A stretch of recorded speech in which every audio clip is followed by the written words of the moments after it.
আসসালামু আলাইকুম প্রিয় ভিউয়ার্স, আশা করি আপনারা সকলেই ভালো আছেন।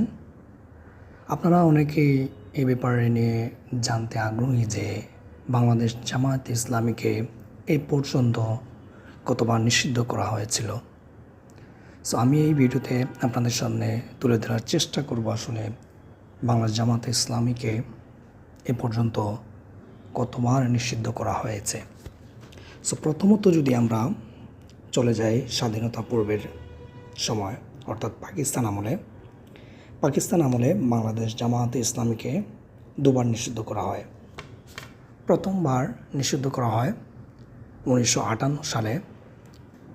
সেখানে কারণ হিসেবে উল্লেখ করা হয় সাম্প্রদায়িক দাঙ্গায় উস্কানিদাতা হিসেবে। তার পরের বার নিষিদ্ধ করা হয় 1964 সালে।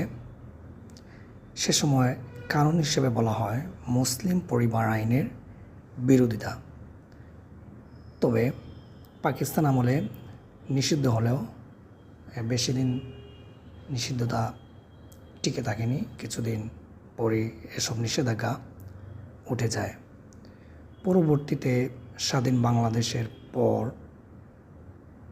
বাংলাদেশ জামায়াত ইসলামীকে আবারও নিষিদ্ধ করা হয় 1972 সালে।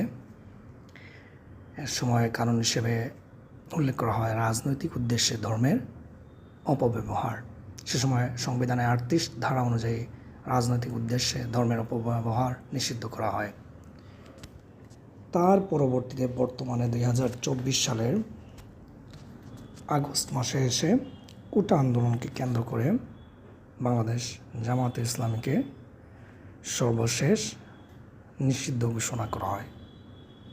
এ নিয়ে সর্বমোট 4 বার জামায়াতে ইসলামীকে নিষিদ্ধ করা হয়েছে, কিন্তু প্রত্যেকবারই তারা তাদের নিষিদ্ধতা উঠিয়ে দিয়ে তারা তাদের যে রাজনৈতিক কার্যক্রম সেটা ফিরে পেয়েছে। সো এই হচ্ছে জামায়াতে ইসলামের উপর নিষেধাজ্ঞার ইতিহাস। সর্বমোট 4 বার নিষেধাজ্ঞা আরোপিত হয় এবং তারা আবারও ব্যাক করে রাজনীতিতে। সো প্রিয় ভিউয়ার্স, আপনারা এ ব্যাপারে কী মন্তব্য রাখেন? আপনাদের মন্তব্য অবশ্যই আমার কমেন্ট সেকশনে জানাবেন। যদি ভালো লাগে ভিডিওটি অবশ্যই শেয়ার করে জনসাধারণের সামনে পৌঁছে দেবেন। আর জামায়াতে ইসলামী সম্পর্কে আপনাদের কী মতামত সেটা অবশ্যই জানাবেন। সবাই ভালো থাকবেন। আসসালামু আলাইকুম।